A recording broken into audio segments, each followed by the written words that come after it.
হে জগতবাসী, আজ আমি শামীম আলী চিশতি আপনাদের সামনে একটি আলোচনা নিয়ে আসলাম। সে আলোচনাটি হলো যে যাদের কোনো দোজক ছিল না, যাদের কোনো শাস্তি ছিল না, তারা দোজককে কামাই করে নিলেন। তারা দোজককে নিকটে এনে নিলেন, যেই দোজক তাদের থেকে অনেক দূরে ছিল। কিরকম?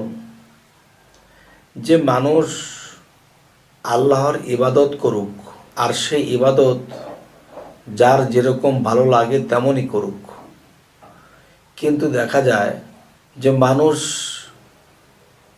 না বুঝিয়া, না গুছাইয়া, নিজেকে পবিত্র না করিয়া যারা নামাজ পড়তে দাঁড়াইল, তারা দোজককে কাছে টানিয়া নিল। যারা না বুঝে না জেনে নামাজ পড়তে দাঁড়ায় গেল, তারা দোজককে কাছে টানিয়া নিল। এটা কেমন কথা? হে জগতবাসী, হে মুসল্লিগণ, হে পৃথিবীর সমস্ত মানব জাতি, আমি সকলকে হাজির নাজির রেখে আমি এই আলোচনাটি করছি। যেমন যারা আল্লাহর উদ্দেশ্যে নামাজ পড়ে নাই কোনো দিন, তারা একরকম আছে। আর যারা দেখাদেখি হোক বা চাপে পড়ে হোক, যেদিন থেকে নামাজ শুরু করলো, এই নামাজ পড়তে পড়তে তারা দোজককে কাছে টানিয়ে নিল। নাউজুবিল্লাহ, এটা কেমন কথা? আচ্ছা, একটু জ্ঞান খাটিয়ে শুনতে হবে। তা বলে কিন্তু আমার কথাটা উল্টাই মনে হচ্ছে, কিন্তু উল্টা নেবেন না, পুরোটি কথা শুনুন।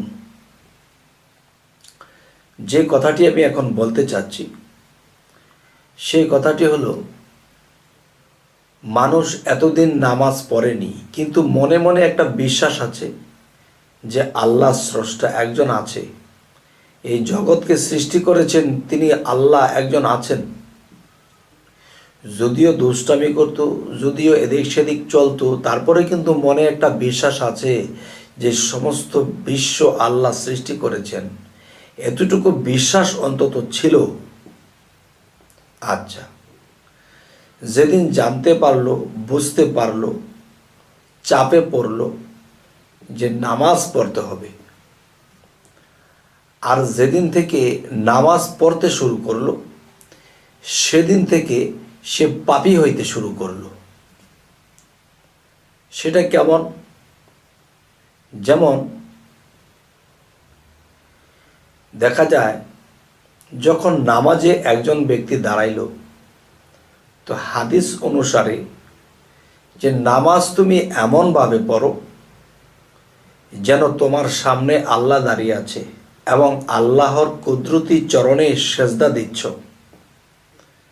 আমি আল্লাহকে না দেখি, আল্লাহ আমাকে দেখে, এবং আল্লাহ আমার সামনে আছে, আমি আল্লাহর কুদরতি চরণে সেজদা করতেছি। এবং এই নামাজের মাধ্যমে আল্লাহ ব্যতীত অন্য কাউকে স্মরণ করা যাবে না, অন্য কারোর নাম মুখে বলা যাবে না, অন্য কোনো কিছু চিন্তা চেতনা আনা যাবে না। যদি আনা হয় তাহলে কি হবে? যে নামাজে দাঁড়াইয়া যখন অন্য কারো কথা মুখে বলবো, অন্য কাউকে নিয়ে ভাববো, বা দুনিয়াতে অন্য কিছু আমি চিন্তা ভাবনা করব, তখনই কি হবে? আল্লাহর সাথে অন্য কিছুর শিরক করা হবে। কারণ এক আল্লাহকে সামনে রেখে নামাজে দাঁড়ানো হলো। তো এখন দেখা যায় যে নামাজের সামনে দাঁড়িয়ে আমি আল্লাহকে সামনে রেখে যখন বিভিন্ন কিছু ভাবতে শুরু করেছি, এবং দেখা যায় এমুকের কথা বলতেছি, এবং নামাজের মধ্যে বলতেছি তাব্বাত ইয়াদা আবি লাহাবি ওয়া তাব্বা মা আগনা আনহু মালুহু আমা কাসাব, ধ্বংস হোক আবুল আহাবের দুই হস্ত, ধ্বংস হোক আবুল আহাবের সঞ্চয়কৃত ধন সম্পদ, এই যে এই কথাগুলো বলতেছি, তো কি বলতেছি? আল্লাহকে সামনে রেখে আমি আবু জাহেলকে ধ্বংস করার জন্য এগুলা বলতেছি। কেন বাবা? আবু জাহেল তো 1400 বছর আগে ধ্বংস হয়ে গেছে। এখন নামাজের মধ্যে আল্লাহকে সামনে দাঁড় করিয়ে আমি সে আবু জাহেলকে ধ্বংসের কথা বলতেছি। কেন? এখানে আল্লাহ ব্যতীত অন্য কারো নাম মুখে বলা যাবে না, অন্য কারো কথা ভাবাও যাবে না। তাহলে আমি শিরকি হবি। অন্য গুনার মাপ আছে, তবে শিরকি গুনার মাপ নাই। তবে এই শিরকির কারণে আমাকে দোজখবাসী হতে হবে। এই জন্যই বলেছি যে এতদিন যারা নামাজ পড়েনি তারা পাপ থেকে বিরত আছে, আর যেদিন নামাজ শুরু করে দিল আর এই ধরনের নামাজ পড়তে শুরু করলো, তখন তারা দোজখকে টানিয়ে নিতেছে। কেননা অন্য গুনার মাপ আছে, কিন্তু শিরকি গুনার মাপ নেই।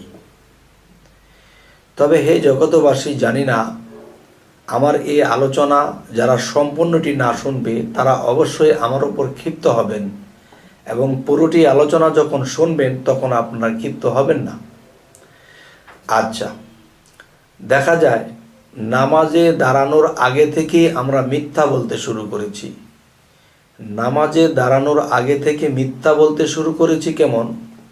যেমন বলতেছি যে বিসমিল্লাহিল আলিউল আযীম আলহামদুলিল্লাহিল আলা দীনিল ইসলাম আল ইসলামু হাক্কুল কুফুরি বাতিলুন আল ইসলামু নূরুন আল কুফুরি যুলমা। ওযু শেষ করেছি, কি বলেছি? যে হে আল্লাহ, এই হাত দত করতেছি, এই হাত দিয়ে আমি কখনো পাপিষ্ঠ জিনিস ধরবো না, এই হাত দিয়ে কারো ক্ষতি করব না, মানুষের অনিষ্ট করব না। মুখ দিয়ে বলতেছি, এই মুখ দিয়ে মিথ্যা কথা বলবো না, মুখ কুলি করেছি। মাথা মোসেহ করেছি যে এই মস্তিষ্ক দ্বারা কখনো খারাপ জ্ঞান করব না। পায়ের টেকটি পর্যন্ত ধুয়েছি যে এই পা দিয়ে কখনো খারাপ দিকে হেঁটে যাব না। তাহলে এই অপরাধগুলো যদি আমরা করে থাকি, তখনই আল্লাহর কাছে তওবা করেছি ফজরের টাইমে। জোহর হইতে হইতে আমার শরীরে যদি ময়লা না লাগে তাহলে ধোয়ার প্রয়োজন হয় না। তখন দেখা যায় আবারও বলতেছি, এই হাত দ্বারা পাপ করব না, এই মুখ দ্বারা কথা মিথ্যা বলবো না, এই পা দ্বারা খারাপ দিকে যাব না। কিন্তু গিয়েছি, পাপ করেছি, পাপের ময়লা লাগিয়েছি, আবার জোহরের টাইমে বলছি, আবার আসরের টাইমে বলতেছি, আবার মাগরিবে বলতেছি, আবার এশার টাইমে বলতেছি, কিন্তু ক্ষমা চাওয়ার উপরেই আছি। তো এখন কথা হলো যে শুধু ক্ষমা চাইবার উপরেই আছি, কিন্তু আমরা একটা শিশু বাচ্চাকে যখন একটা চর থাপ্পড় দেই, মিথ্যা বললা কেন, বা আর করব না, মাপ চাইছে। দ্বিতীয়বারে যদি আবার একই ভুল করে মাপ চাইতেছে, আর করব না। তৃতীয়বারে যদি আরেক ভুল করে তখন কিন্তু কেউ মেনে নেবে না। তাহলে আমরা প্রতিদিন মাপ চাইতেছি, আবার সেই একই কাজগুলো করতেছি। তাহলে গেল এই সাবজেক্ট। তবে একটু আগে বলা হলো, এবং আপনারা আমার ইউটিউবের থাম্বনেলের মধ্যে যখন টোকা দিয়ে ঢুকলেন, লেখাটি পেয়েছেন কি যে নামাজের মাধ্যমে মানুষ দোজখকে কাছে টানিয়া লইতেছে। এই যে একটি কথা, এটা কি কেউ মেনে নিতে পারবে?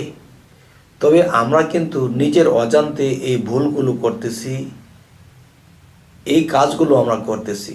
তবে হে জগতবাসী, তাই বলে কি নামাজ পড়ব না? অবশ্যই পড়ব, অবশ্যই পড়ব। কিন্তু নামাজের মধ্যে আল্লাহর মেরাজ যদি হতে হয়, তাহলে কি করতে হবে? যে আমরা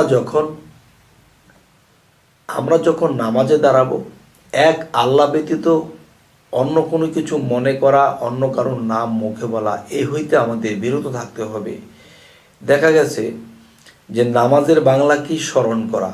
মানুষ যখন ধ্যানে ডুবে যায়, আল্লাহকে নিয়ে ভাবতে শুরু করে, এটাও কিন্তু নামাজ। ধ্যানেতে দিদার করে আরেফগণ পাইয়াছে মানিক। তবে হে জগতবাসী, জানি না কার কেমন লাগলো, অবশ্যই আমাকে জানাবেন এই আলোচনাগুলো। যে যদি ভালো লাগে তো সামনে আরও কিছু আলোচনা আপনাদের সামনে আলোচনা করব, আর যদি ভালো না লাগে তবু আমাকে জানাবেন। তো আজ এই বলেই রাখবো। সকলেই ভালো থাকবেন। আল্লাহ হাফিজ।